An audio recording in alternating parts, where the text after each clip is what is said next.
Buonasera, Claudio Riva, Whisky Club Italia. Abbiamo la fortuna, bellissima serata, la possibilità di passare un po' in giro per il mondo. Siamo in Italia, abbiamo Marco e Matthew da Velier che mi daranno una mano. Ho deciso che sono vecchio e stanco, quindi facciamo lavorare i giovani, visto che sono per colpa loro che ho conosciuto Matt Magliocco, è giusto inserirli in questa serata.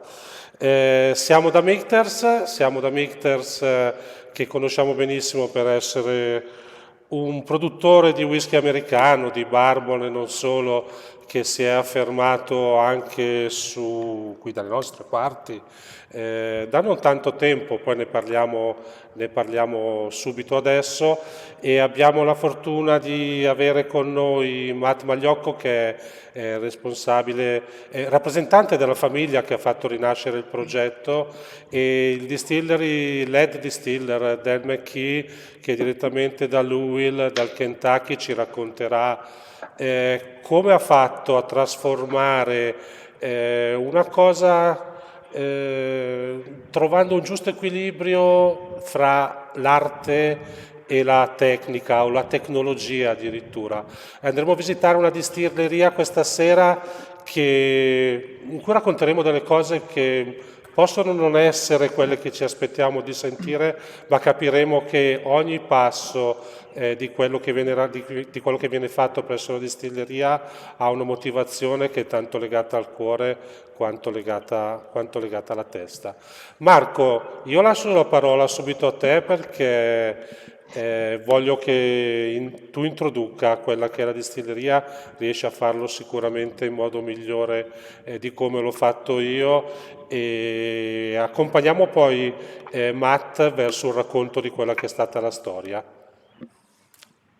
Ok, intanto ciao a tutti, salute, ci si ritrova su questi schermi con Claudio. Innanzitutto grazie Claudio e a Whisky Club Italia per l'opportunità, l'invito con Michters. Mi chiamo Marco Callegari, io lavoro per Velier, l'importatore italiano di Michters, insieme al mio collega Mathieu Leroran. La storia con Michters nasce qualche anno fa, non tanti, come dicevi tu, Claudio. Noi importiamo da 2 anni pieni, 2 anni e mezzo, 3, il marchio in Italia. Stiamo parlando di un whisky americano di alto livello, di alta qualità, che soprattutto nel mondo dei cocktail bar si è fatto strada prima all'estero, prima in America, in Inghilterra e poi nei nostri mercati. Ma noi, devo dire, come Velier siamo contentissimi di averlo nel portafoglio, perché ci permette di raccontare quello che è un po' sia la rinascita di una categoria, mi viene da dire, sia il posizionamento, il livello internazionale di qualità che ha preso Michters in questi anni. In più lavorare con la famiglia di Matt, quindi la Magliocco, famiglia italo-americana, non può che essere per noi un grande vanto, no? Una grande gioia, e quindi sì, è un prodotto, Claudio, che noi abbiamo iniziato a vendere soprattutto in quelli che sono i nostri canali preferenziali, quindi i bar, i cocktail bar di alto livello, e piano piano si sta facendo strada anche nelle enoteche specializzate, sul mercato degli e-commerce e altro. Marco, quello che ha sorpreso me, poi facciamo parlare i protagonisti, Sì. diciamo tutto adesso. Quello che ha sorpreso me è trovare, pur essendo una storia così recente della distilleria, una bottiglia di Michters in ogni bar, in ogni ristorante, in ogni spirit store. Avrei detto d'America, ma oggi possiamo dire di tutto il mondo, quindi vuol dire che alle spalle c'è un progetto solido che... Matt, thank you for joining us tonight. Ciao. Keep your dog calm, please. I'm trying my best. I'm sorry about that. It's a little bit crazy. What's his or her name? His name is Jigme. It's a Tibetan name. It's a long story, but he gets very excited when he sees a squirrel, so I apologize for that. Okay. Matt, how did you get from this distillery to Yeah. the bottle you have at your left in this picture, in this video? How long did it take? Sure. Well, it was quite a journey, Claudio. And first of all, I really just wanted to say very quickly, thank you so much. Molto grazie to Whisky Club Italia and to Signore Riva, is my dear friend for many years now. And thank you so much, Claudio, and thank you so much to Marco Caligari and Maciulla Laurent from Velier, our importer in Italy. They are absolutely fantastic, and we're very, very grateful for all their support and for everything that they do. So I will tell you kind of the quick story about Michter's. This is an old brand that originated, you just showed the photos from the Pennsylvania distillery. This brand, that particular distillery was pretty remarkable. It was in operation from 1753, all the way until 1989. So really an incredible operating history for a distillery. There were a few breaks. There was a break for Prohibition. There were a few different names of the distillery. It was originally called Schenks.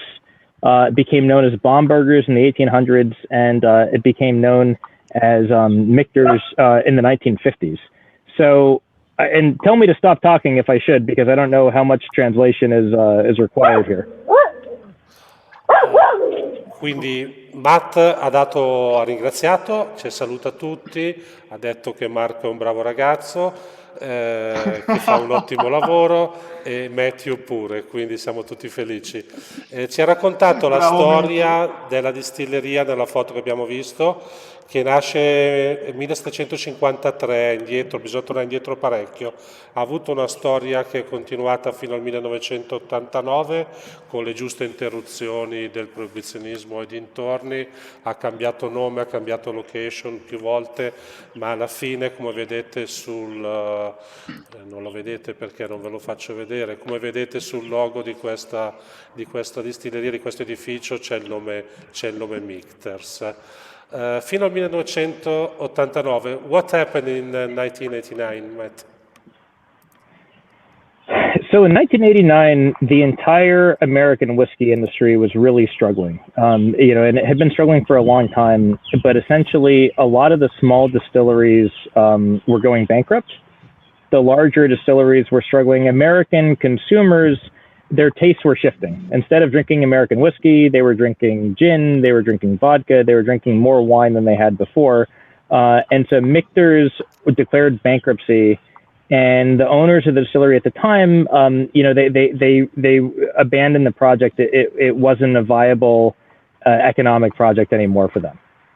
Quindi nel 1989 la distilleria va in bancarotta, lo sappiamo, gli anni 80 sono stati anni difficili per il whisky, il consumatore cercava gin, cercava vodka, cercava prodotti differenti, nuovi, la distilleria non era più sostenibile come progetto, la famiglia ha abbandonato il progetto e l'ha lasciata fallire. And then, so the connection with my family and Michter's was that my father, Joe, who sends his regards, and he's very, very grateful for having us here today. Joe had he had sold Michter's for the distributor in New York State that handled the brand, so he was familiar with the brand. And basically, we have a tiny company based in New York where we do brand building. And so he had decided in the 1990s he wanted to focus on a brand that could be a really high quality bourbon and rye brand. So he did some research, and he discovered that Michter's Distillery, the brand that he used to sell, had gone bankrupt. It didn't exist anymore. And so he decided to restart this historic brand. Quindi avete capito, inizia la storia della famiglia Magliocco. Suo padre Joseph che vendeva il whisky di Michters come commerciante, aveva anche un'altra azienda che faceva recupero di brand, aiutatemi Marco a tradurre, e scopre che Michters era appunto un brand che era andato in bancarotta, era disponibile e decise di recuperarlo, di riportarlo alla vita. Was it easy or difficult, Matt? Has been easy or Well, difficult? it depends on which aspect you're talking about. You know, in the 1990s, because American whiskey was so out of favor, people were the industry was struggling so much. It actually was quite easy to secure very high quality barrels, and so these barrels, we had nothing to do with the production. We didn't distill them. We didn't produce them. You know, but my father and his colleague Dick Newman and his colleague Steve Ziegler, they went and they visited their friends in Kentucky, and they selected barrels that they thought were exceptionally high quality of bourbon and rye, and those were the first barrels that we purchased, and they were the first barrels that we bottled. So actually, at the time, you know, while certainly it's a very difficult and long process to rebuild a brand, it was actually quite easy to secure the whiskey for it. Quindi dice, gli ho chiesto se è stato un procedimento se è stato un procedimento facile o difficile quello di far rinascere il brand Michters. La risposta è stata dipende dal punto di vista. È stato sicuramente difficile far rinascere il brand, ma è stato facile assicurarsi da subito del whisky di qualità, perché per il fatto che erano momenti difficili del mercato, quello ha portato a poter trovare delle botti di estrema qualità, metterci le mani sopra e poter da subito vendere del whisky col marchio che si erano assicurati Michters, whisky prodotto da altro. Vi ricordo che è tranquillamente, serenamente possibile, concesso dal disciplinare americano, vendere whisky col tuo brand prodotto da altro e poi proseguire, cosa che è successa anche per loro iniziando a distillare. When did you move to a real distillery? Sì. Sure. So that was the easy part, was purchasing barrels, selecting great barrels. The hard part was rebuilding the production of this brand from scratch. And so that has been a 3-stage process for us. We call it the 3 phases of Michter's production. So phase 1 was purchasing great barrels that we did not distill like I just described, but we selected really good barrels. And, you know, the people in Kentucky at the time, they were thrilled to have any customers at all for the whiskey. It just was totally out of favor. So that was phase 1. Phase 2, which began in the 2000s, in the early 2000s, we were very fortunate. We found a distillery that produced very high quality bourbon, very high quality rye. They were under capacity, and we rented space in their distillery, rented the distillery for a certain number of days per year, and we produced the whiskey that we wanted to produce at their distillery. So we used our yeast strain, our mash bill, the percentage of grains, you know, our barrels, and we have very special barrels, which Dan and I can talk to you about in more detail, you know, and our entry proof, which is 51.5%. So that was phase 2. Should I stop there and maybe do a bit of translation first? Yes. Quindi dice che il procedimento per passare dall'acquisizione del brand a produrre il proprio whisky è stato fatto in 3 fasi. La prima fase ce l'aveva già raccontata, quindi acquistare botti prodotti da altro. La seconda fase, un po' più interessante, è stata quella di trovare una distilleria che aveva della capacità produttiva residua, di infilarsi in questa capacità residua e di iniziare a produrre con strumentazione loro quello che era il whisky che loro volevano, che loro pensavano di strutturare, quindi con la loro ricetta, le loro materie prime, loro distillazione, loro gradazione di riempimento di botte e così via. Ok? Yeah.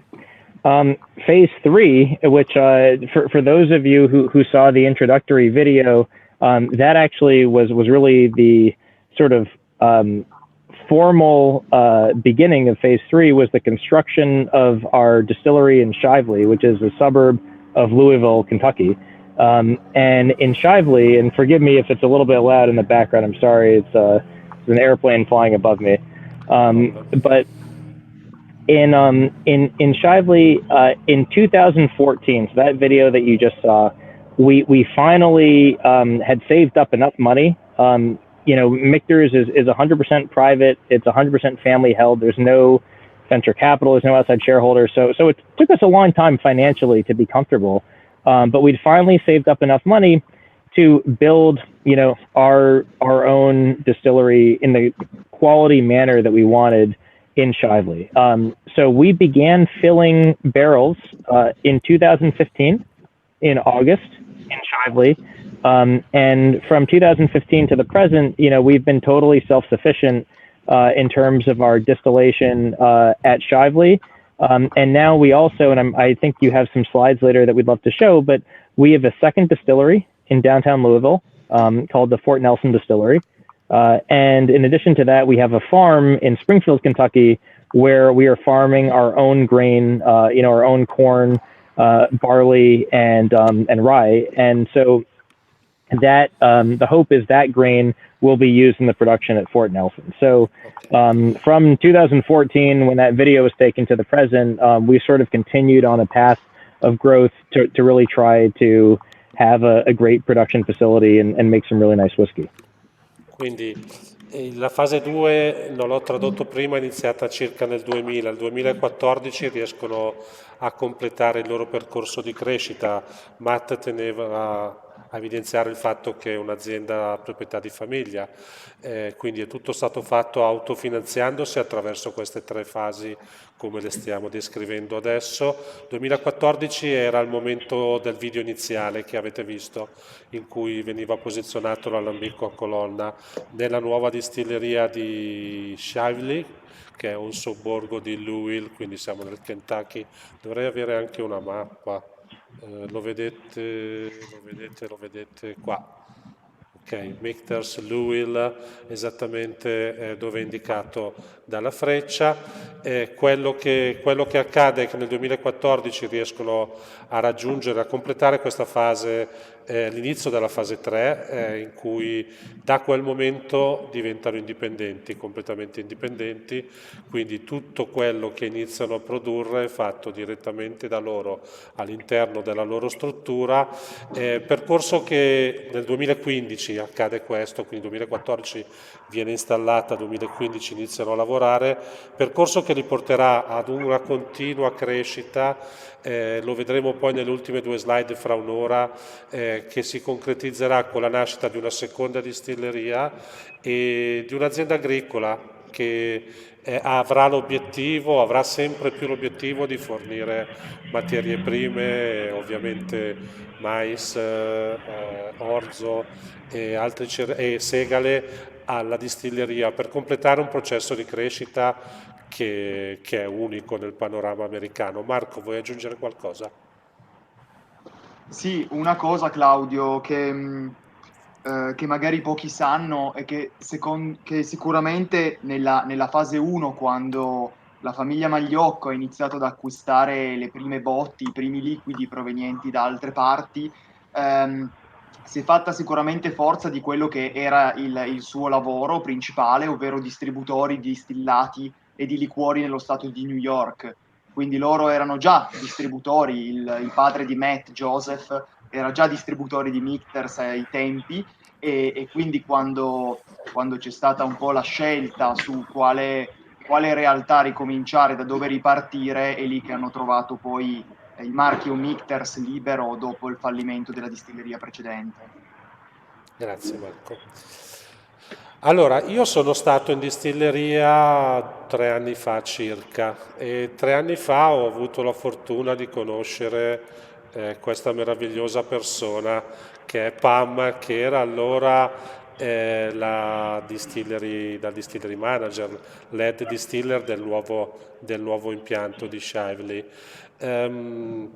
Matt, how was this woman important for the distillery, Pam?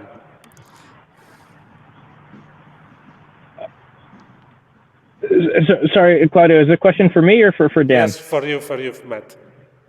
For me. Oh, okay. I cannot count how many ways Pam was important. She was absolutely integral to everything in terms of setting up our distillery in Shively and the Fort Nelson distillery. It's quite interesting and something. I'm sure there are some whiskey lovers on this call and maybe some people in the industry too. But one thing which is very fascinating is it is really, really difficult to recruit excellent distillers. This is a very hard position to find and to fill. And when companies have a great distiller or great distillers, they are so reluctant to let them leave. So we were incredibly fortunate to find Pam. Pam had been at Jim Beam, and she had been in charge of the Booker No Distillery. She was the distillery manager of the Booker No Distillery, which is the largest bourbon distillery in the United States. So Pam was running that operation. Quindi, ho chiesto a Matt quanto è stato importante avere nello staff Pam. Part of Pam family was from Italy too. Matt. Yes, absolutely. And so Pam is very proud of her Italian heritage. Yeah. Her, her last name Heilman is her husband Marty, who's a great guy. He's German, so that hence why her last name. But she is in fact Italian. She is from upstate New York, which has a large Italian population. That's where she's from originally. Quindi Pam era era tedesco-italiana. Quello che era molto orgogliosa, mi raccontava di fare la pasta ancora a mano in casa, tanto per intenderci, quindi difendeva la tradizione e la cultura italiana. Sono stati tanto fortunati. Una delle cose più belle che può capitare nella vita di una distilleria è quella di trovare una persona come Pam, ha detto Matt, e loro l'hanno trovata. Pam era la distillatrice capo della più grande distilleria di bourbon americana, che ovviamente è di proprietà di Jim Beam. Se la sono portata in casa ed è stata importante nella scelta di tutti i passi e tutta l'evoluzione di Michters, fino anche alla nascita della seconda distilleria nuova di cui parliamo dopo. And then, what about you? Yes. What that funny, almost Scottish surname, McKee? You can't be Italian. Yeah, I actually half Italian from my mother's side. My grandparents were, their parents were more from southern Italy, which, as we were talking earlier, my grandmother unfortunately has been gone for a while, but I do miss her cooking. As a child, it was quite special when we'd go visit, and I always remember that. My mother, she kind of lost the cooking through the years, but I love Italian food. Quindi anche Dan è di origine, a parte della famiglia di origine italiana, la mamma è italiana, ci raccontava prima che è di Palermo, quindi siamo nel sud in Sicilia, e anche lui ama la tradizione e la cultura e il cibo italiano. Okay. How is it difficult to run a distillery as a Michter's distillery then?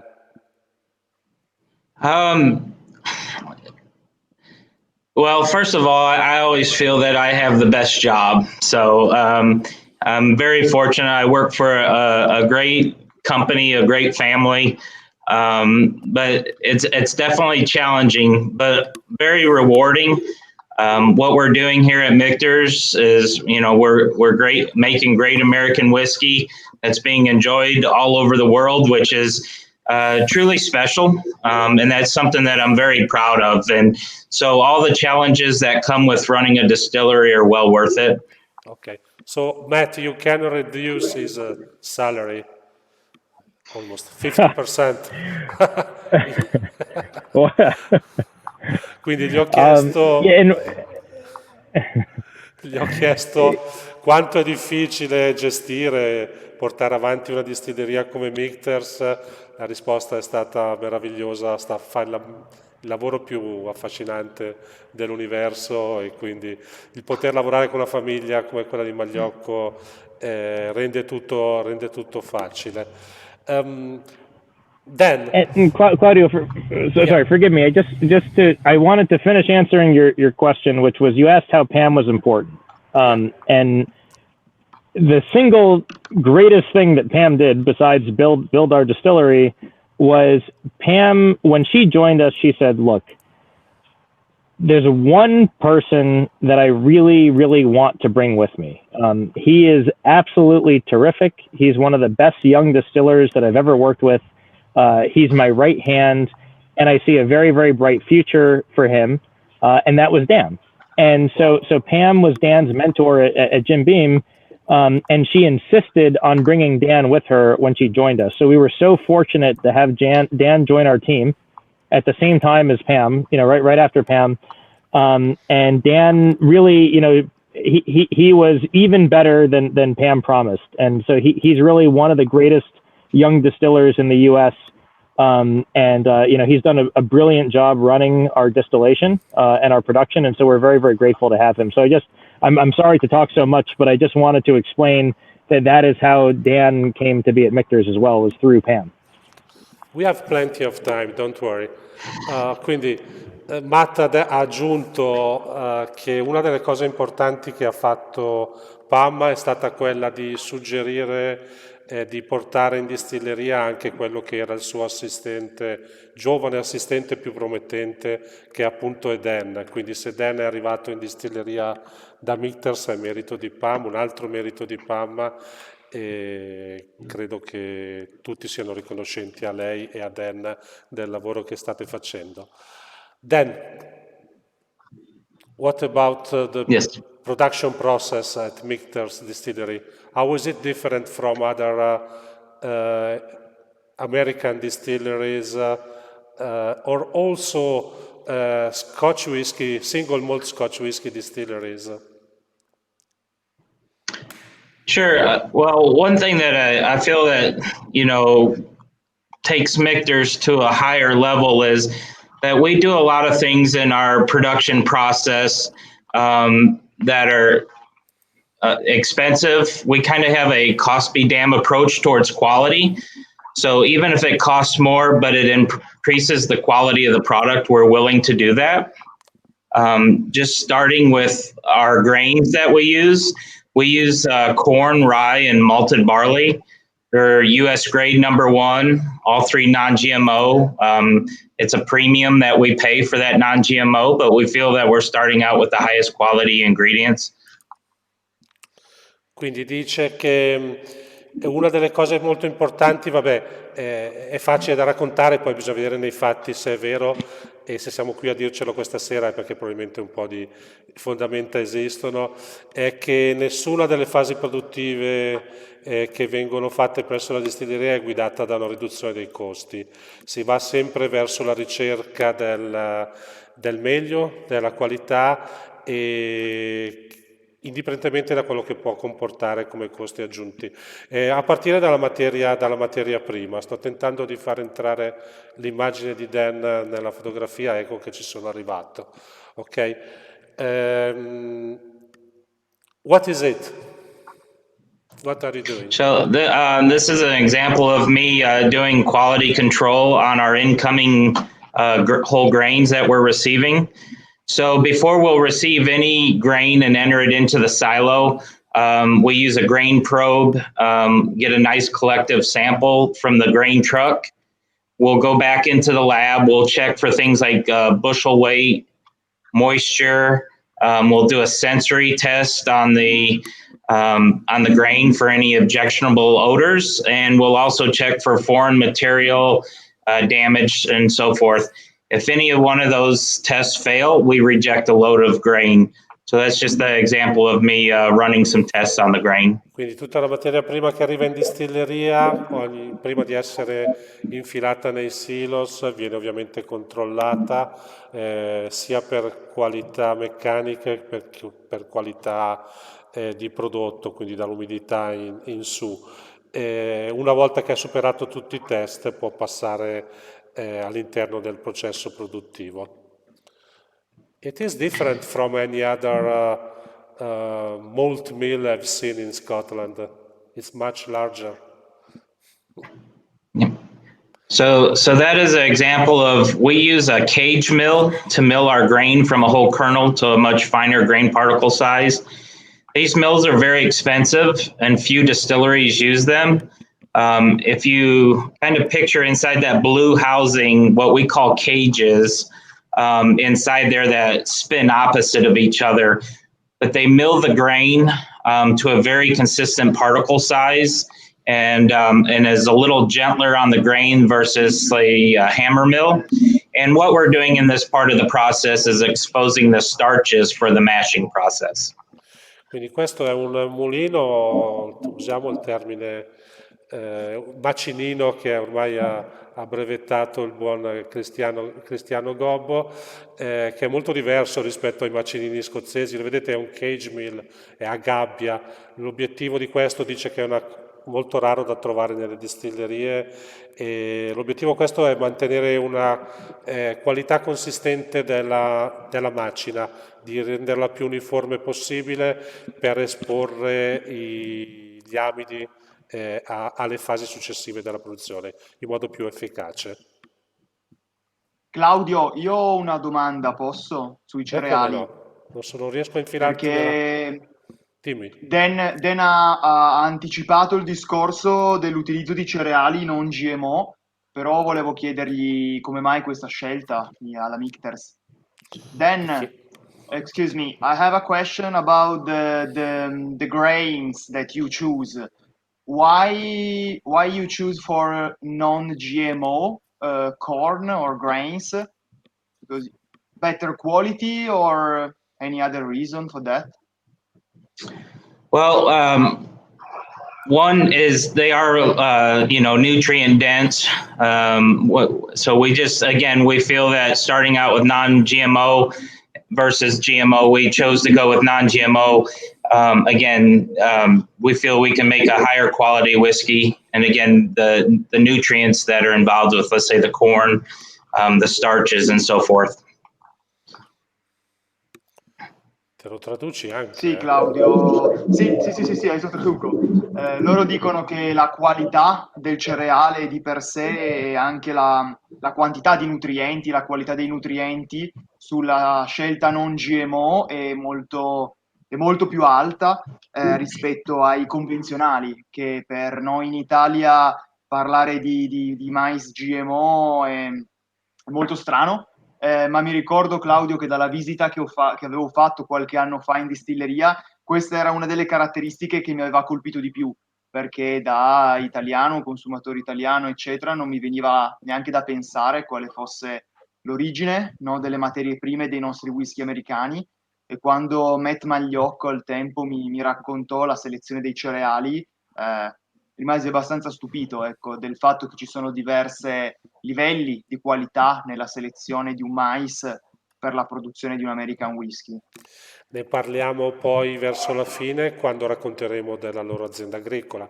Quindi se tutto questo che già c'era nella testa anni fa li ha portati ad aprire una voce costo nuovo molto importante, che è quella della farma nuova che hanno avviato, vuol dire che era qualcosa di più di un solo pensiero, ma faceva parte delle fondamenta della distilleria. Quindi ti ringrazio per il tuo intervento. What about the fermentation, then?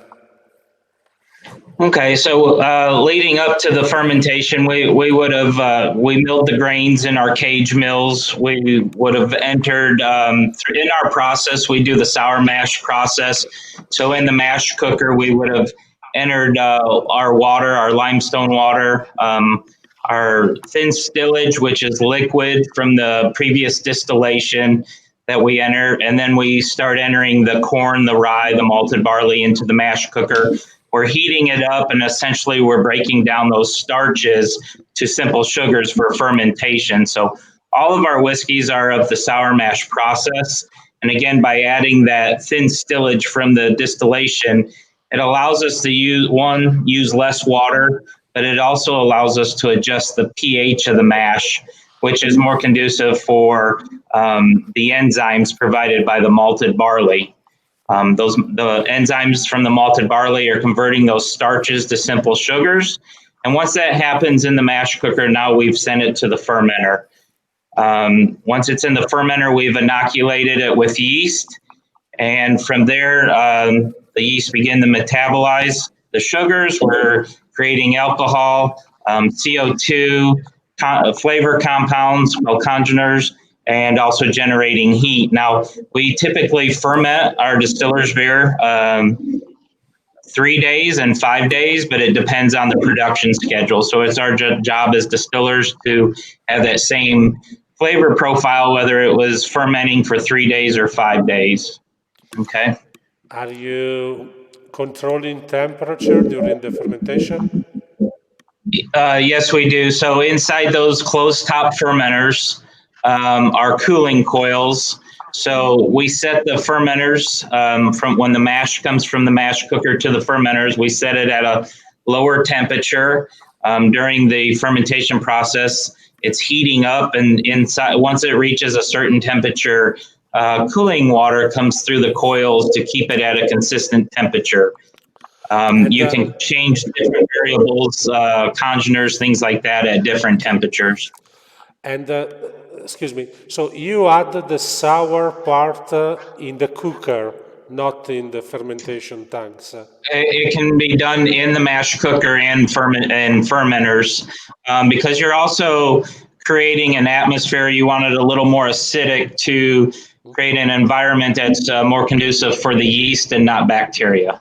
Ok, quindi avete capito. So in sour mash process, it can happen in both locations. Ok, avete capito, vabbè, tutto quello che è la fermentazione. Si parte innanzitutto non con un mash tun, ma con un cooker, quindi con un... voi immaginatevi di fare birra, quindi si cuoce proprio per rompere la struttura degli amidi e far sviluppare tutta la parte enzimatica necessaria.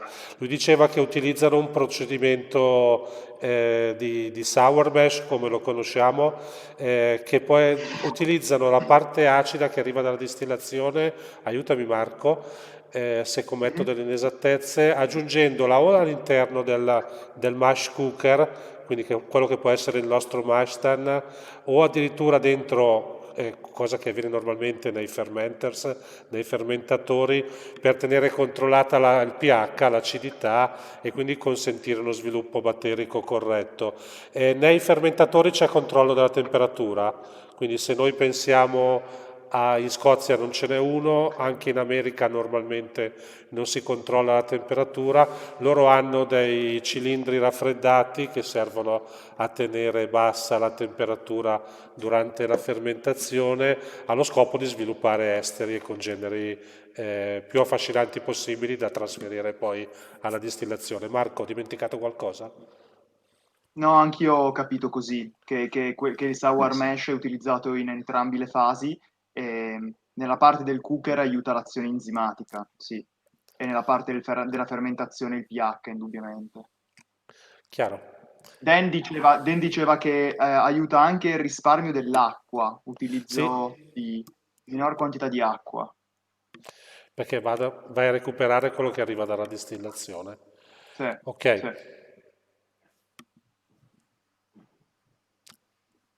How big is this guy? This one is actually our continuous column still is 14 meters tall. It is a little over 81 centimeters in diameter. And our distillation system is 100% copper. There's about 5 kilos worth of copper in there. So that copper allows us to make a very nice, clean and flavorful distillate. So we use a the continuous column still, and then of course we double distill with the doubler pot still. Then, is it a new column still, or did you get it from other distilleries? So it was brand new. It was handcrafted by Vendome, which is a local company here in Louisville, Kentucky, but they're known worldwide for their quality and craftsmanship. They're one of the top still manufacturers in the world. Quindi questa è la loro colonna. Sorry? No, go ahead. Ok. Questa è la colonna per la distillazione continua, 14 metri per 70 centimetri, qualcosa del genere adesso, ma sui numeri sono proprio negato, quindi è enorme, l'avete vista mentre la posizionavano nel video iniziale di un'ora fa, ormai di 40 minuti fa.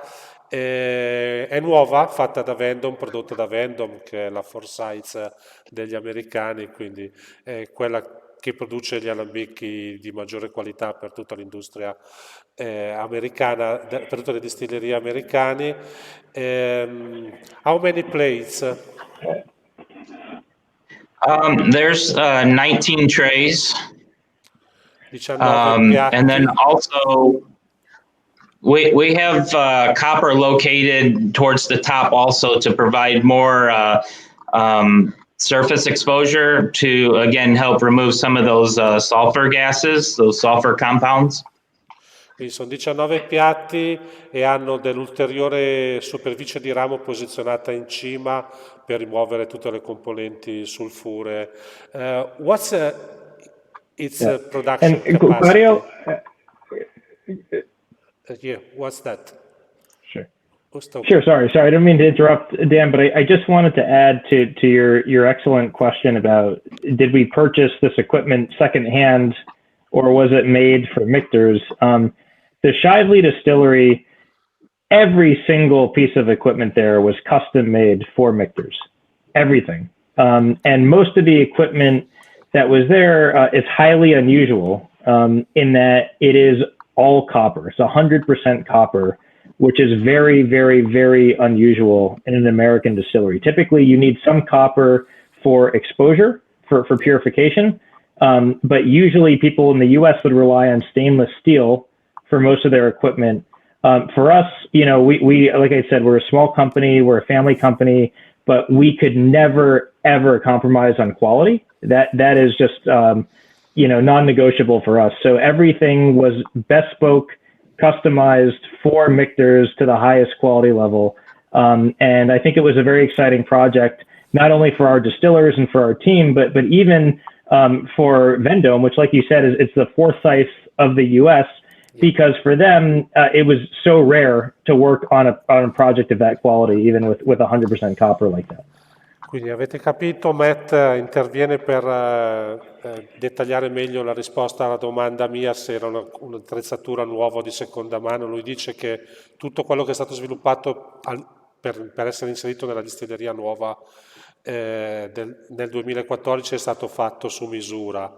È stato fatto su misura e anche per la stessa Vendome era abbastanza atipico produrre un alambicco del genere completamente di rame, quando la realtà è facilmente dimostrabile di tutte le altre distillerie utilizza alambicchi di acciaio inox anziché ben più cari e complessi da produrre alambicchi di rame, ma non hanno voluto risparmiare neanche su questo, è un'ulteriore conferma, per cui grazie, thank you very much, Matt. So, what's the production capacity of this guy then? In liters? Not in gallons. Yeah, that's one thing I didn't convert. I will say eventually we will, we've gone through some phases in the distillery itself from when we first started up and until now, but eventually, right now we can do 1 million proof gallons and eventually we'll do 1.5 million proof gallons.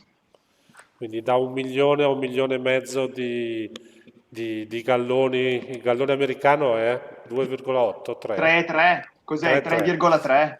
Quindi da 3 3,78 a 5 milioni di litri di di alcol puro prodotto da questo alambico a secondo delle fasi di sviluppo della distilleria e delle necessità che hanno avuto. Is it the only still you're using at the distillery then? Yeah, this is our one continuous column still, yes, and then we have our doubler pot still that we distill a second time.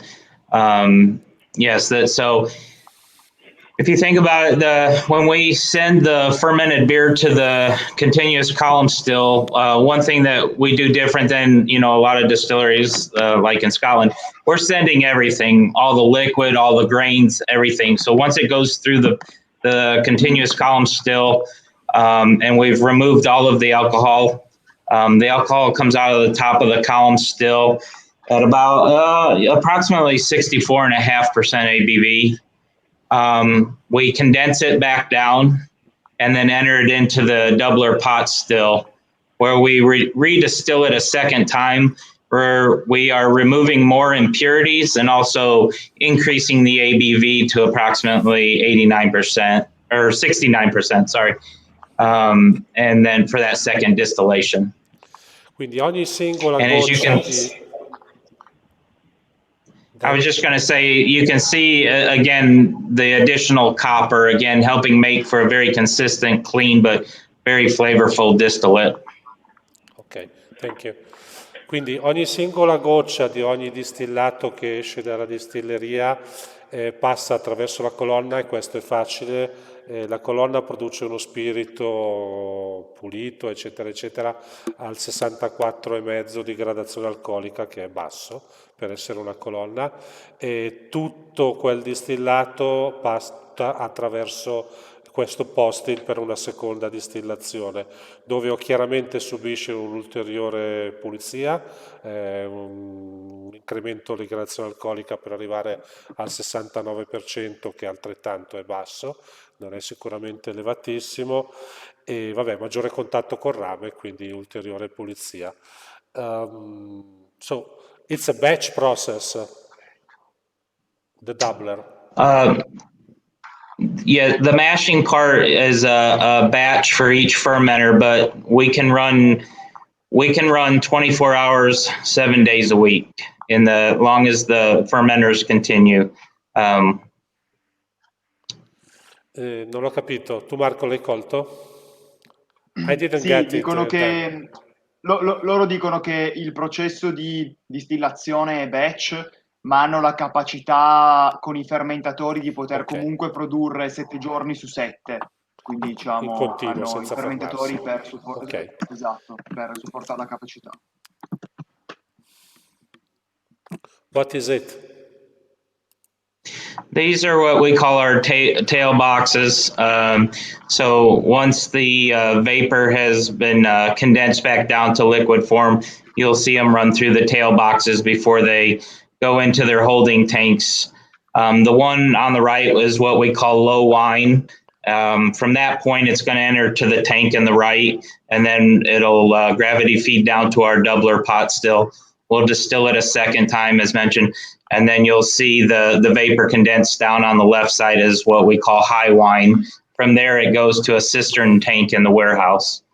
Ok, quindi avete capito, non c'è lo spirit safe, ci sono i tail boxes, quello di destra è quello che esce dalla colonna che produce i low wines, viene mandato in un recipiente, poi trasferito al postil, ridistilla, entra in quello di sinistra che produce gli high wine, che sono quelli che vanno nel recipiente che poi va in magazzino, che poi va nelle botti.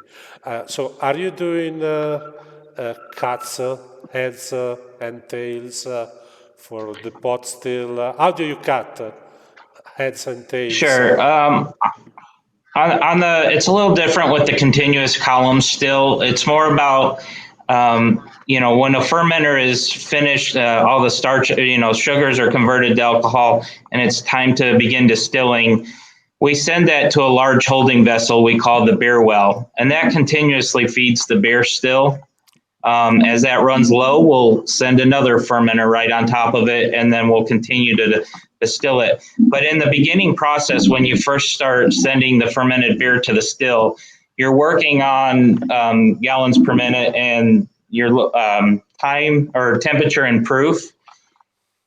In the process itself, there's different locations where there's some vents where more volatile alcohols can flash off, being your heads. And then also with tails, you have heavier molecules, and that also with the column still will continue to work its way through down the still. So there's kind of in the process itself, there's a separation happening with the pot stills that we have at our Fort Nelson distillery. That's where you see that traditional heads, hearts, and tails that everybody is talking about, where those heads, those more volatile alcohols, you're making us, when you first begin distilling, you want to separate that from the hearts, whether it's methanol and things like that. Your distillate would be cloudy, not have a favorable, have off odor.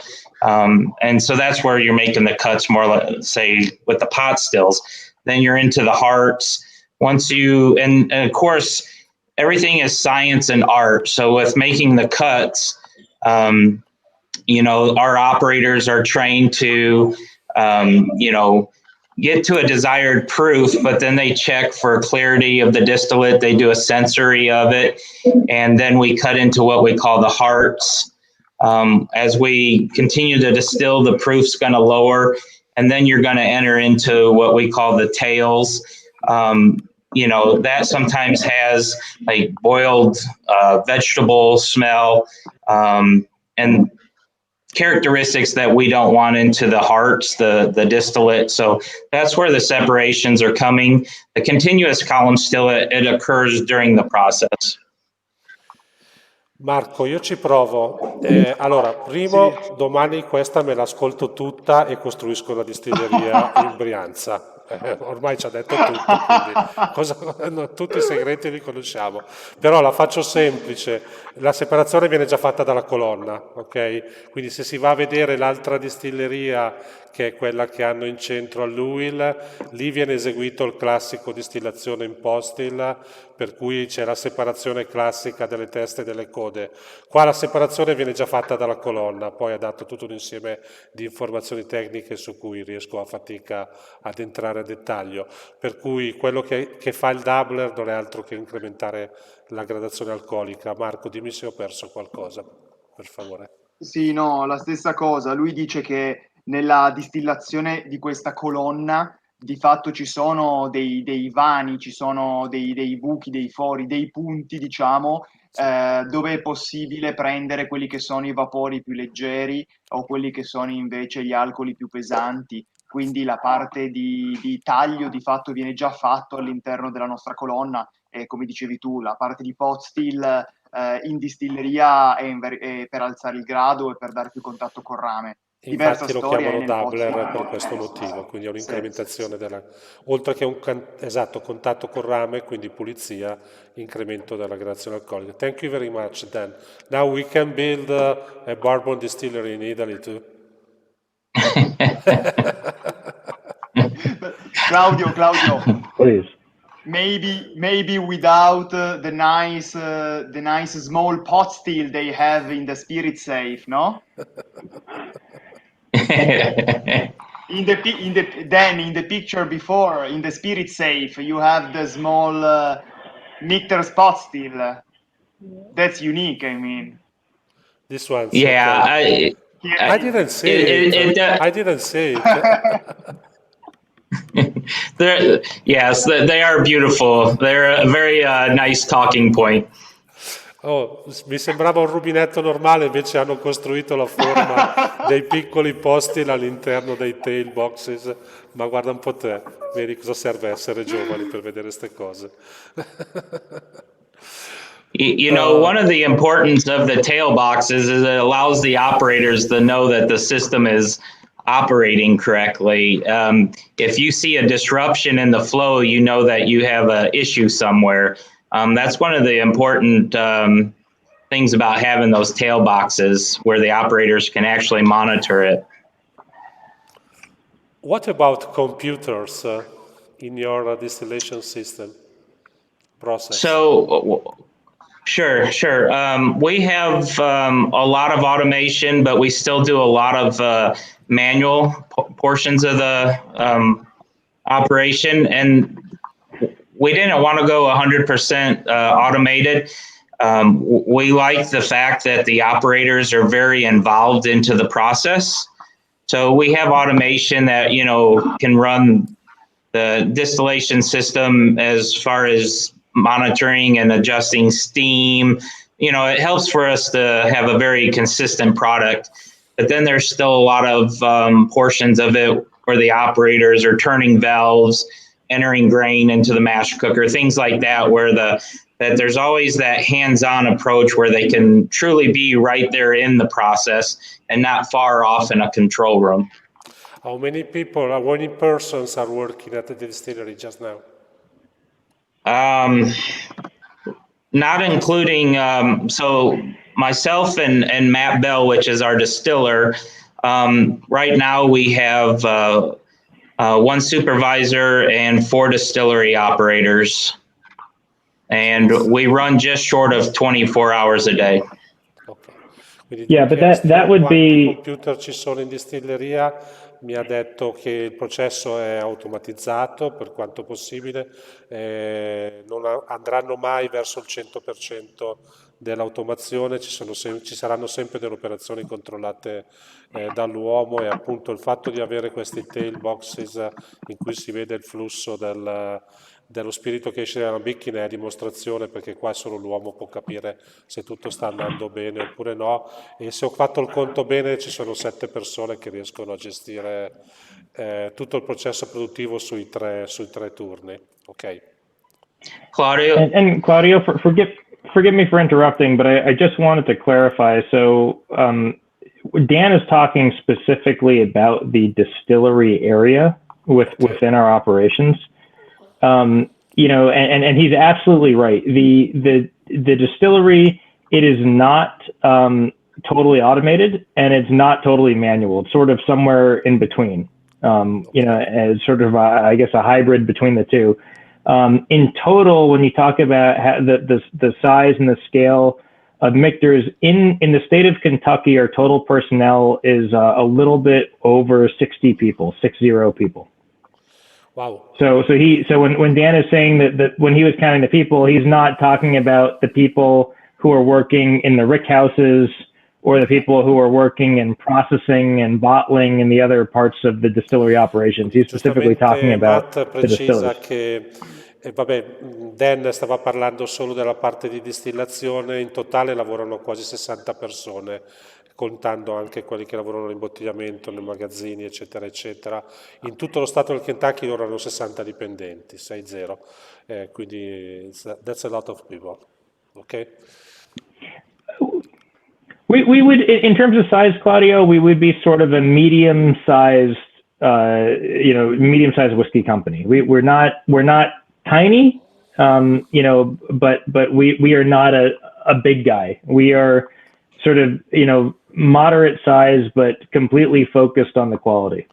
What's the biggest distillery in Louisville? The biggest in Louisville? Yeah.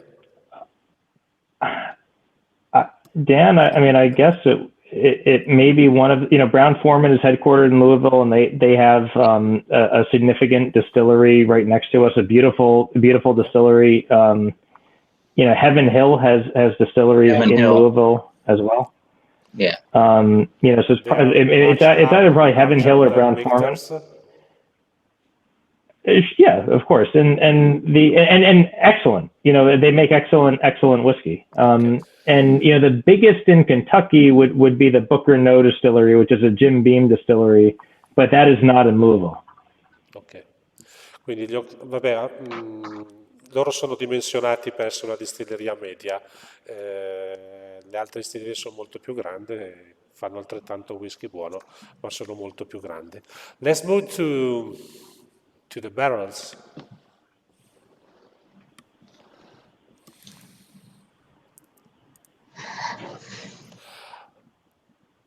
Who is doing this, Dan or Matt? Okay. No, I can do that. So this is fine. This is something again that does that we're very proud of is as the cooperage that we use for our product.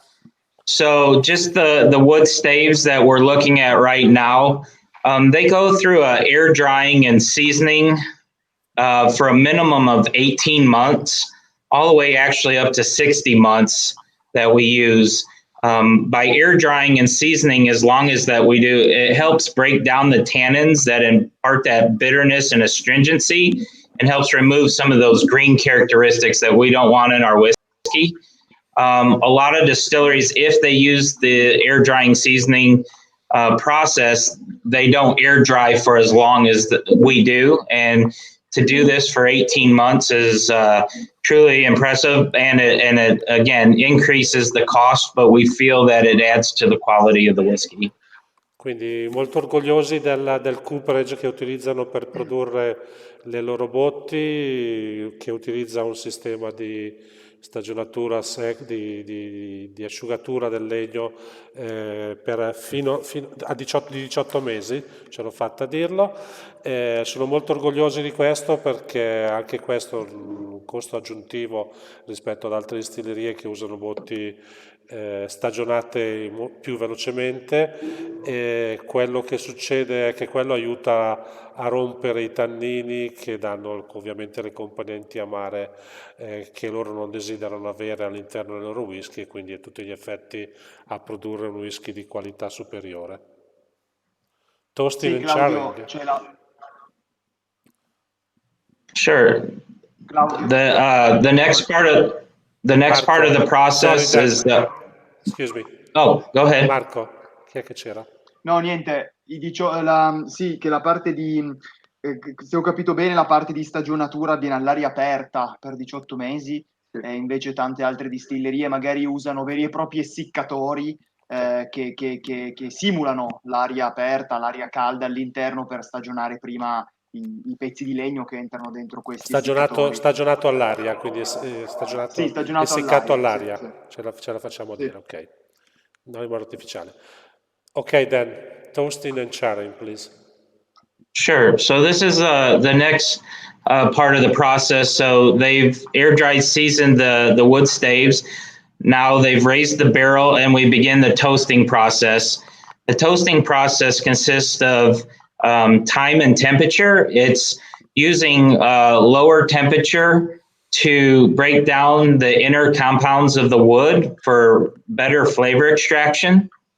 So at different temperatures and what we call recipes, where they can go up and down with the temperature without igniting the wood. You're breaking down different compounds in the wood.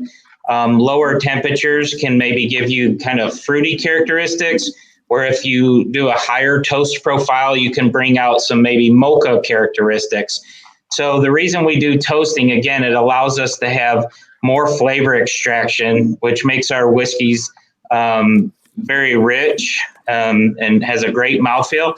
And then after the toasting process, we come in with a char. We don't come in too heavy, because we don't want to damage all of the, all the wood preparation from the toasting process. So this is very important to us, toasting and charring.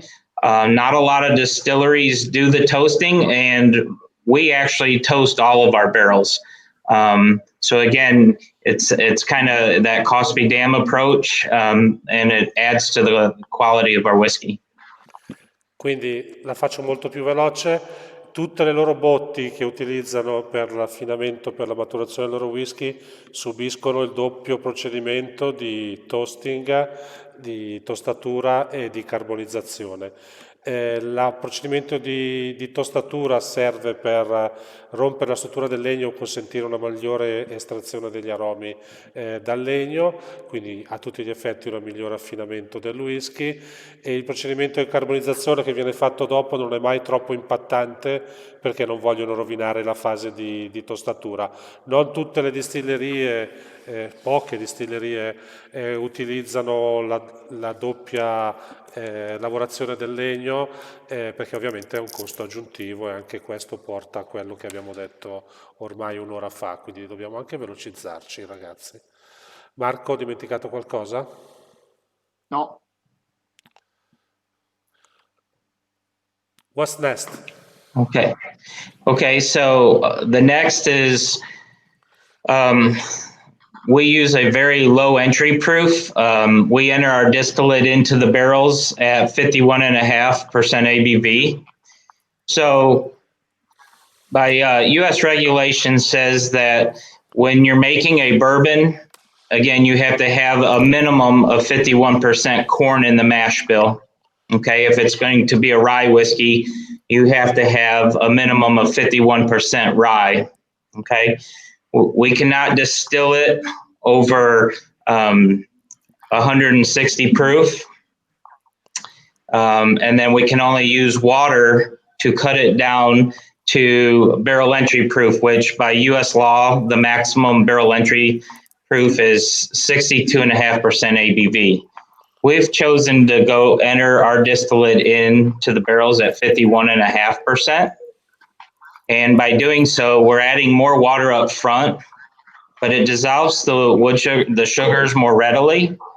And it also, there's phenolic compounds that come from the wood that they're somewhat water soluble, and those phenolic compounds cause that burn.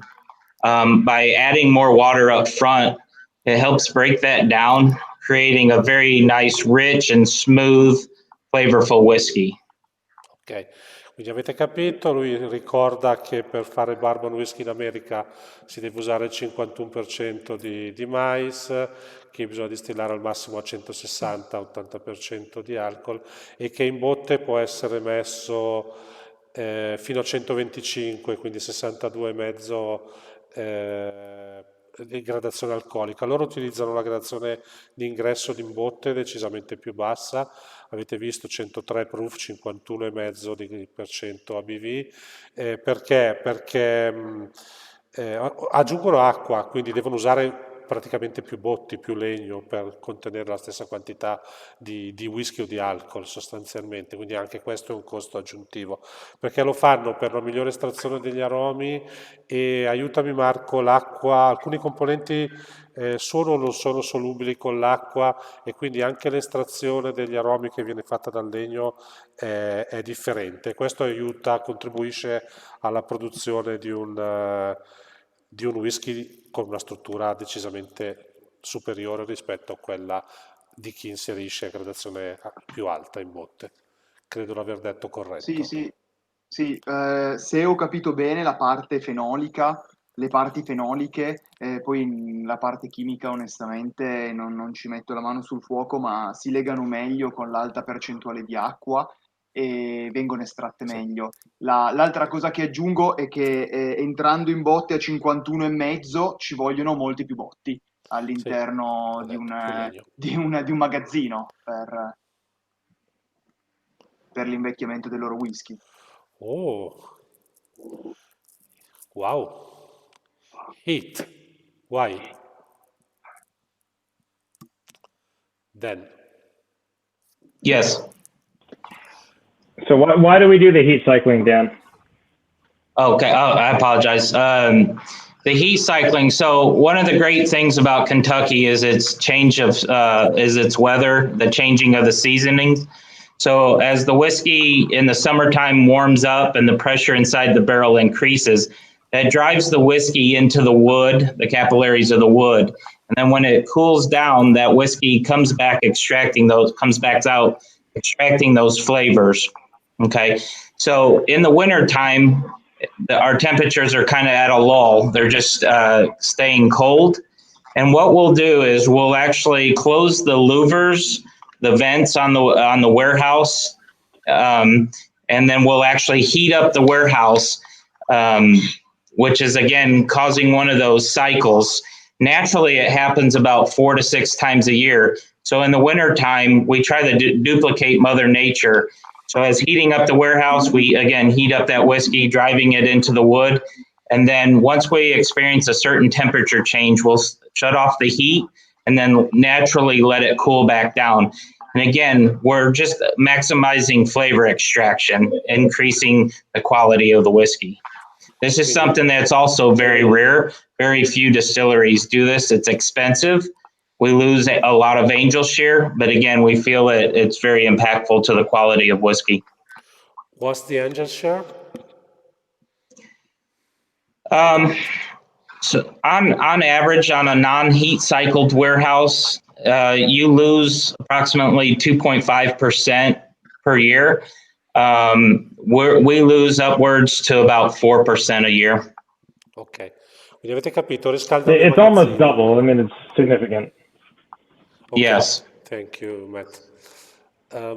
Avete capito, riscaldano i magazzini, il procedimento lo conoscete, mentre la temperatura sale il whisky si distribuisce all'interno della porosità del legno, quando la temperatura scende se ne rientra all'interno della botte e si porta via gli aromi, durante l'inverno il tutto è fermo perché la temperatura è bassa e loro decidono di chiudere le finestre, di accendere il riscaldamento e di riscaldare con dei cicli di temperatura che simulano quelli stagionali, quelli naturali, al fine di massimizzare l'estrazione degli aromi del legno. È un costo perché bisogna riscaldare, dice che non sono molte le distillerie a farlo, ce ne sono comunque. È un costo perché aumenta l'angel share, la parte degli angeli, che anziché essere del 2,5% come sarebbe stata in un magazzino non riscaldato, sale fino al 4%. Ok, Marco, c'è qualcosa da aggiungere? No.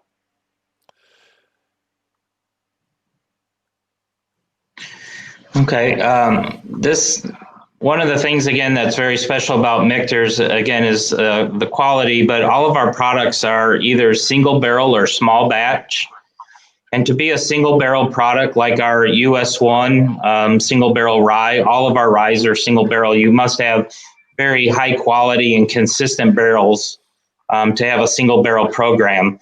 Now, in the United States, there's no regulation that states what a small batch is. It just needs to be smaller than your largest batch. And we've elected actually to go with the equivalent of 20 full barrels. That is what our small batch is. So again, with only being 20 barrels, you have to have very high quality and consistent barrels. One bad barrel is 5% can really throw off the batch. So it's very necessary to again have very high quality distillate all the way through the maturation process. And we're very proud of this to be able to bring us a single barrel and a truly small batch product to the market. Quindi dice che si fidano talmente della loro consistenza, qualità di produzione del loro whisky che accettano la sfida di produrre whisky in piccoli lotti, che possono essere singole botti o quella cosa che la regolamentazione americana non definisce, che va sotto il nome di small batch, piccoli lotti di produzione. Non la definisce, semplicemente dice che basta che sia più piccola di quella più larga, di quella più grande che viene fatta. Loro si sono dati una regola di miscelare 24 botti in quei prodotti che imbottigliano come small batch e riuscire a fare un prodotto consistente in qualità con lotti così piccoli. Immaginatevi 24 botti quanto sia davvero piccolo. Ogni bottiglia, lo vedremo poi sulle bottiglie, riporta indicato il numero di batch da cui deriva. Riuscire a farlo con lotti così piccoli è possibile solo per quello. Marco, aspetta che ti metto.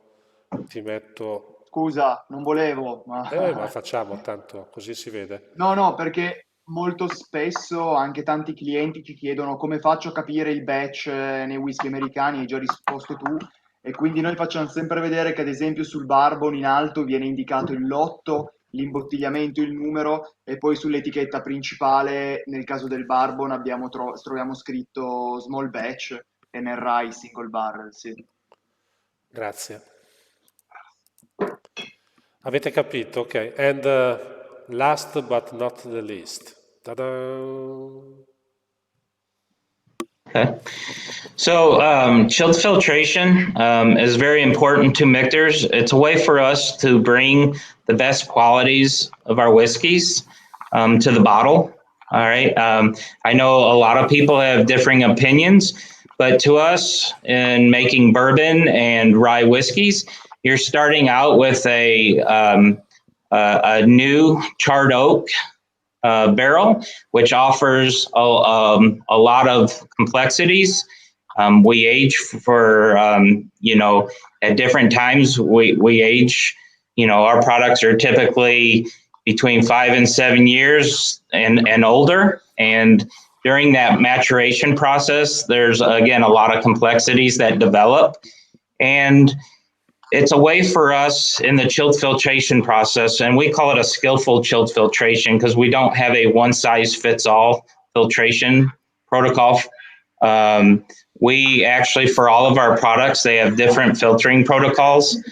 So again, in the whiskey itself, one reason you do chilled filtration again is to remove some of that chilled haze when whiskeys are below 48%. So that's one reason. But also, again, it allows us to balance the whiskeys and let some of those lighter characteristics shine through. So you have a lot of those large chain molecules that are going to be dominant, and we want some of those short chain molecules to be able to shine through. So as we're doing the filtering of, let's say, our US 1 bourbon, we will use a different filtering media for, let's say, our US 1 single barrel rye. And it allows us to, again, bring out the best of each expression. And that's why we find it very important. And I know, again, people have differing opinions on this. We don't, a lot of distilleries will have like a one size fits all filtration, or they just add carbon filtration to us. We don't want that. We want to be able to demonstrate, again, the best characteristics of each whiskey. And in the chilled filtration process, this allows us to do that. Willie Pratt, our first master distiller, ran 32 different filtration tests on our products. And we were able to see very flavorful, dark, beautiful colored whiskeys. And you can really strip out a lot of that color and the flavors using different techniques. And again, it allowed us to, really settle in on the highest quality whiskeys.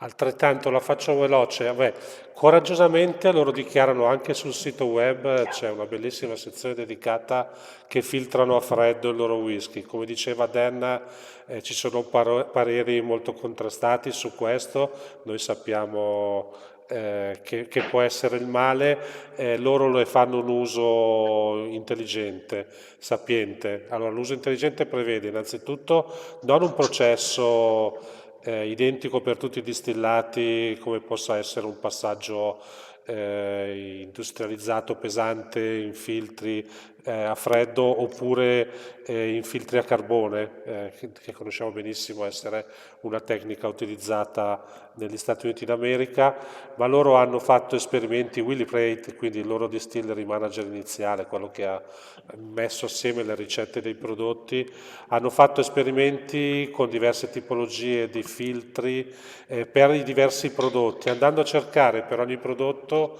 la ricetta di filtri migliori per poter tirar fuori il meglio. E il meglio è definito così: ci sono delle catene di cose molto complesse e sgradevoli e delle catene di cose un po' più piccole e gradevoli, e il patto di poter togliere le catene complesse e sgradevoli che arrivano sia dalla distillazione che dalla maturazione permette alle cose più piccole e gradevoli di diventare dominanti sul profilo aromatico del whisky.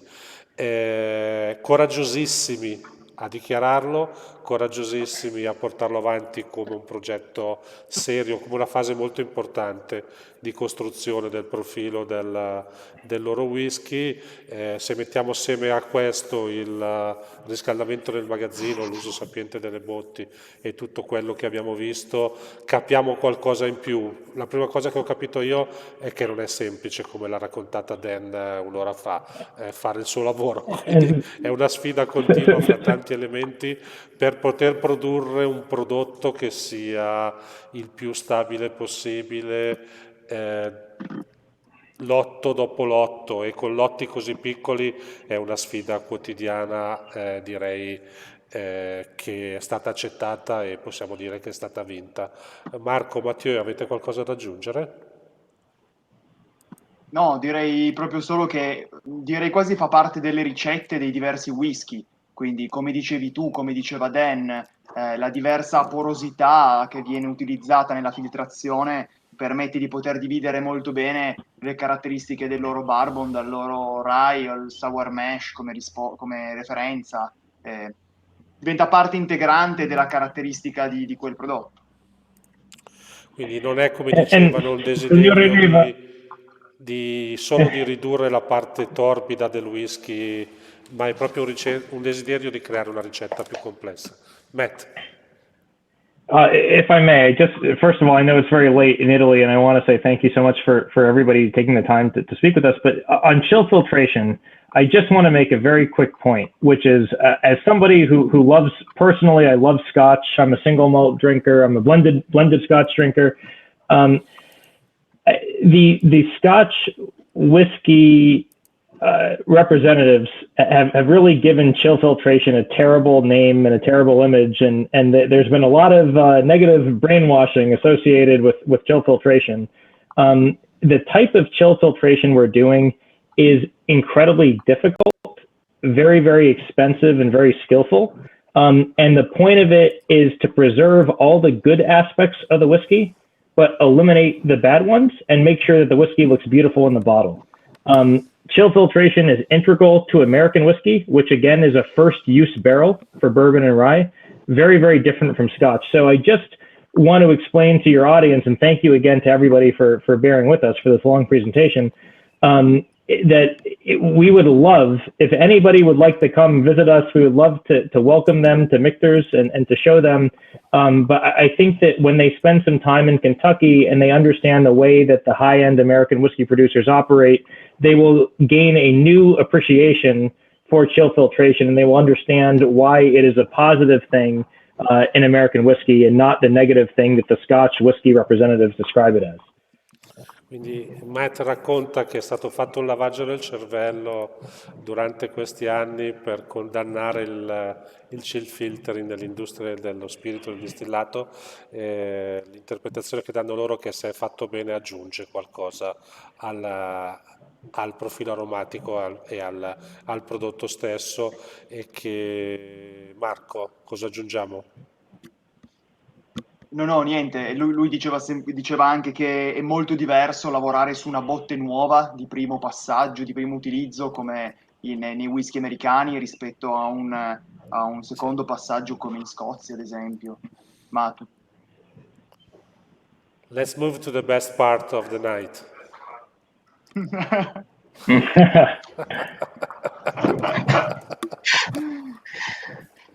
Ragazzi, il vostro lavoro adesso, dai, facciamo vedere, siamo più veloci perché abbiamo superato l'ora e un quarto che ci eravamo dato e ci avviciniamo all'ora e mezza. Chi lavora? Matthew o Marco? O Matt? Lavora Mathieu. Mathieu. Allora, Prego. buongiorno, buonasera a tutti.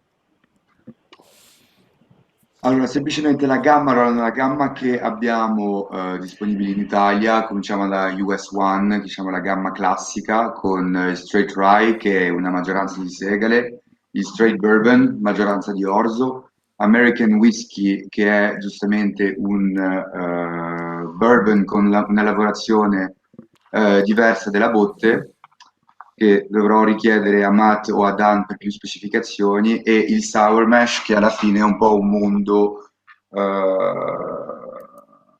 tra un rye, tra un bourbon e con bourbon, rye and wheat, che c'è diciamo nella sua ricetta di base, diciamo che sia un ibrido, che è un po' un ibrido di quello che potrebbe essere tra un bourbon, tra un rye, e semplicemente chiamato sour mash per rendere un po' omaggio al metodo sour mash col quale sono prodotti tutti i whisky americani che ci sono nella gamma.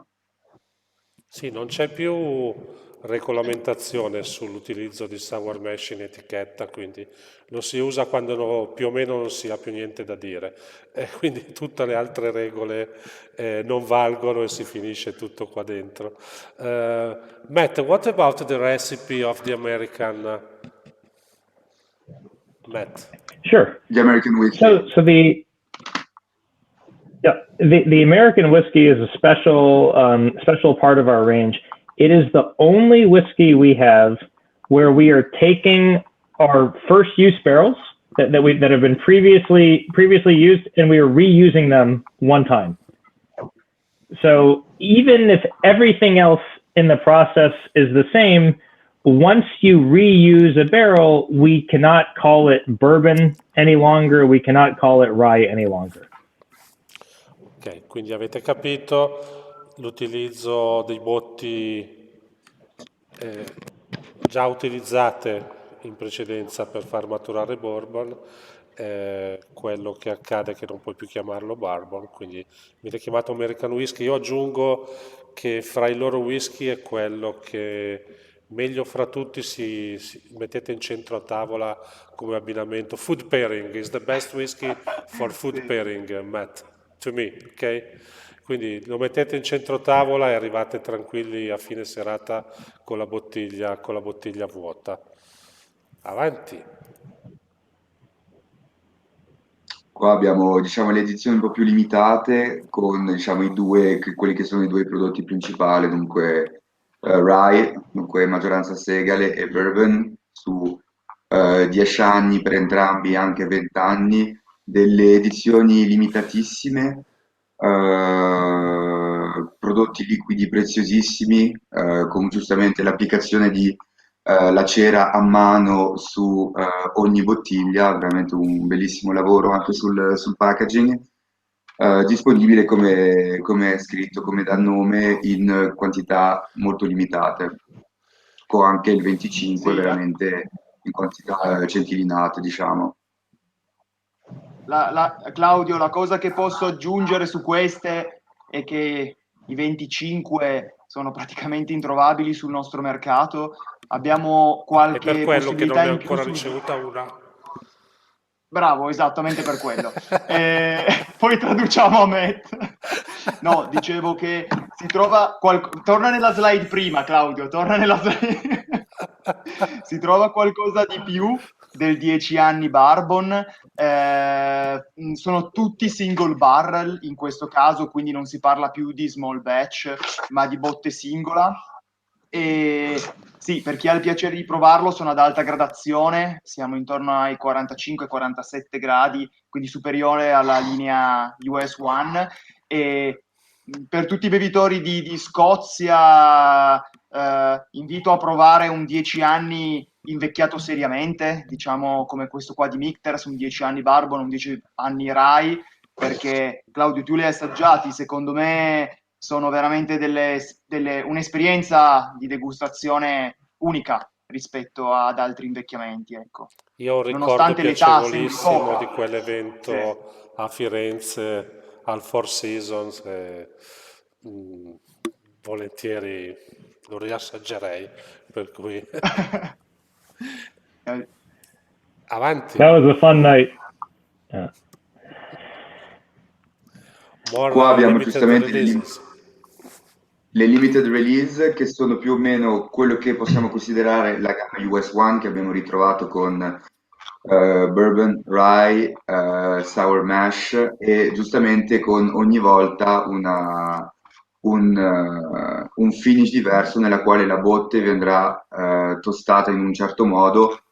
Dunque queste, anche lavorando anche sulla la gradazione di uscita per anche la versione Bourbon, dunque sono, diciamo, delle esperienze che prendono di base la gamma US One, nel quale, diciamo, arriviamo a scoprire un po' queste diverse esperienze, quale diciamo cambiando leggermente l'approccio sulla gradazione, sulla tipologia di finish in botte e la tostatura, arriviamo a aggiungere qualcosa o a modificare giustamente il distillato di base.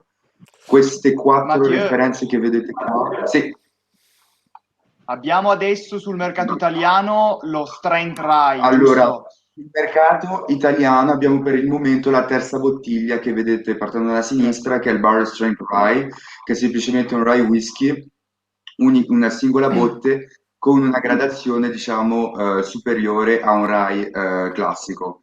Per il resto delle 3 referenze non sono ancora disponibili sul mercato italiano e speriamo comunque di averle speriamo nel 2021, su questo possiamo aggiornare. Siccome sono un chiacchierone e ormai abbiamo superato l'ora e mezza, quindi andiamo verso le 2 ore,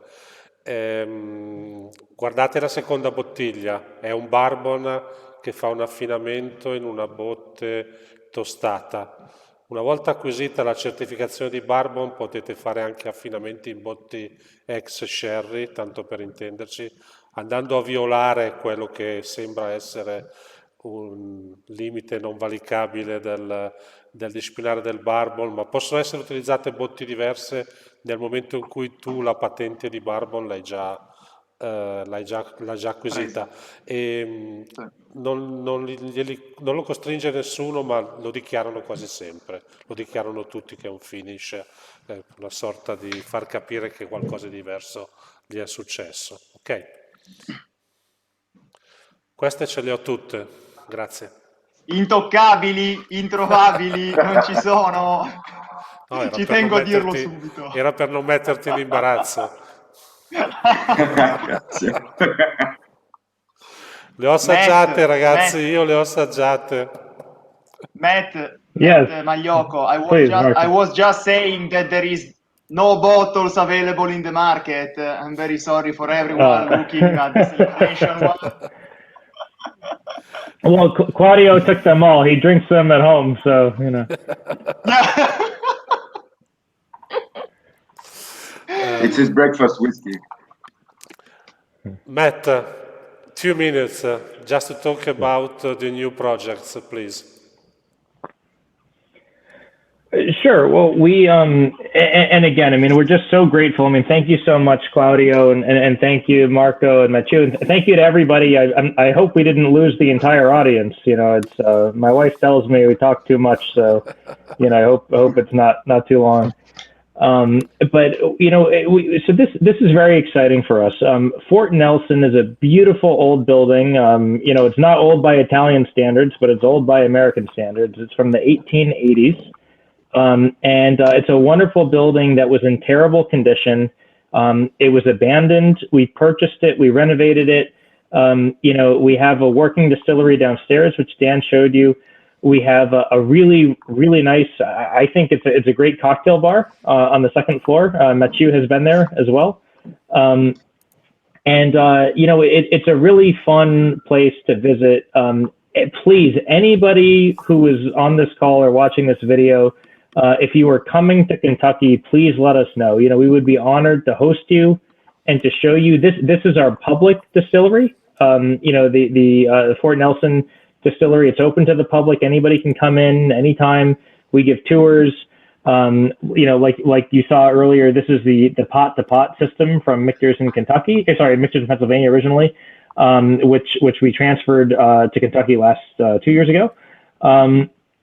And then, you know, we also have the Shively distillery. So if anybody would like to visit that's certainly, you know, the main workhorse distillery. It's not open to the public, but if you let us know ahead of time, if they contact through Signora Riva or through Velier, or just email me, you know, we'd love to give you a private tour there as well. So, you know, I mean, anybody is welcome.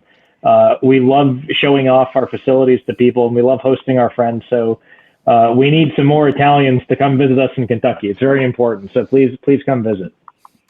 And we need more Americans in Italy too. Matteo, tu qui ci sei stato? Dai, raccontaci. Guarda, allora, io e Marco ci siamo stati prima dell'apertura, non l'abbiamo visto. Io ho avuto l'opportunità l'anno scorso, ad aprile dell'anno scorso, di andare a Louisville e guarda, vorrei ringraziare anche Matt per questa accoglienza tutta italiana che giustamente ci ha fatto sentire a casa per questa settimana. Dunque, Fort Nelson è questa piccola distilleria che mi sa diciamo è un building su 4 piani, più o meno alla fine del Novecento, che è situato veramente sulla strada principale di Louisville, con tutti i visitor center delle più grandi distillerie e vicino, se volete, siete interessati, vi piace il baseball, al Museo Nazionale del Baseball e anche dal fabbricante, diciamo, delle mazze da baseball di altissima qualità.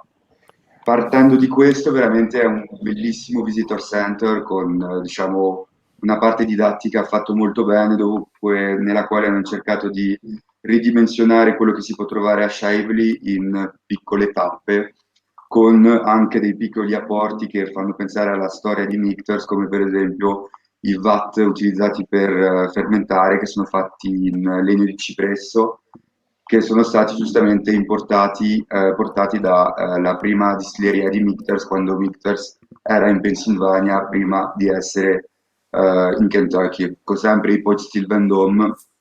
E all'ultimo piano del Visitor Center abbiamo un bar bellissimo con un riguardo alla qualità, un po' come il loro whisky, tipo ghiaccio Oshizaki, cocktail stupendi, un'accoglienza, un hospitality di altissimo livello. Dunque, se capitate in Kentucky e a Louisville di preciso, vi consiglio veramente che anche il building da fuori è un piccolo gioiello.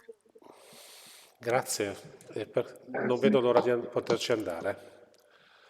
And Matt,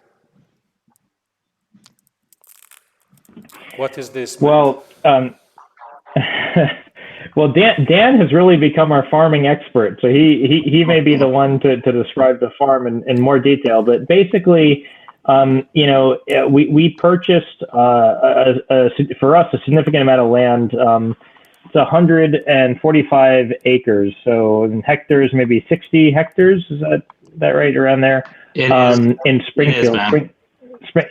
It is okay.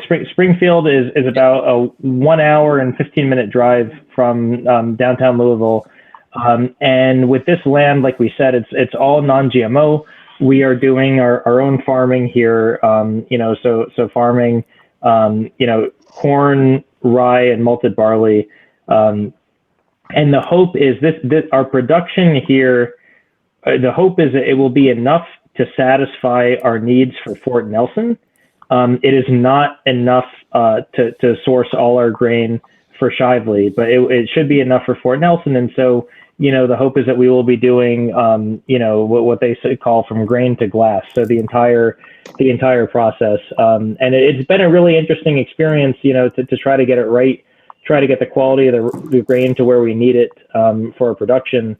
It's fun. It's a fun thing to be part of, and it certainly has helped us understand more about all the grains we use and just all the details that go into whiskey production. Quindi, sempre veloce, hanno 16 ettari, mi sembra di ricordare, coltivati, in cui 60, 60? Ok, un mi sa. numero da 1 a 100 di ettari coltivati in cui producono cereali, grani per le loro distillerie. La produzione non è sufficiente sicuramente per la distilleria grande, ma per quella piccola che abbiamo appena visto di Fort Nelson lo potrà essere, e quindi potranno vantarsi probabilmente, se il progetto va a termine, di poter produrre lì dentro del whisky dal cereale alla bottiglia, con tutte le fasi di produzione come se fossero una reale farm distillery, quindi un progetto che va ben oltre alla ricerca della qualità e dell'indipendenza che direi è stata dimostrata in ogni fase di questa sera. Chi vuole chiudere, ragazzi? Beh, saluto tutti. Intanto ringrazio. I want to thanks Matt, Dan e Mathieu. Grazie a tutti quelli che ci hanno seguito, ascoltato. e ovviamente a Claudio per questo enorme lavoro che hai fatto in queste settimane, in questi mesi di quarantena. Cosa hai detto? Siamo alla 72esima 72esima, formazione. sì. Boh, grazie per essere stati la 72esima. E nient'altro, vi si aspetta in giro, alle Allora, fiere, ai bar, io dove dico si una vede gente. cosa, questa sera io mi sono sbilanciato molto, nel senso che io adoro tutte le persone che ci sono in questa slide, per cui non mi faccio problemi a prendere posizione. Quello che sta facendo la famiglia Magliocco negli Stati Uniti è unico. Chiaramente io ho visitato tante craft distillery, il processo è completamente diverso, il genio, l'arte è completamente diverso, loro hanno questa cosa che sono riusciti, costruendo pure una distilleria di grande dimensione, di metterci tutta quella passione che puoi cogliere in una craft distillery, non accettando la variabilità, soprattutto quella verso il basso, della qualità del prodotto, quindi quello è sicuramente importante. Non vedo l'ora di poterci tornare, non vedo l'ora di assaggiare quello della scatola rossa del 2019 che non mi avete ancora mandato. Gli altri però li ho assaggiati, quindi grazie mille a tutti. Thank you Dan. Forza Italia. Grazie Forza mille. Italia. Thank you You so have much. no. Forza Italia. What are you drinking? Salute. This is the US1 single barrel rye. Yes, but wow, but Classic. Nice. Dan, what do you usually drink at home? Scotch whiskey? Yes. Right. Thank I'll you. go with the US1 rye. Just. Matt, thank you very much, Yeah. Matt. The last 2 Thank you. seconds, Thank you Matt. so much, Claudio. Ok. Please. Ciao. Ciao.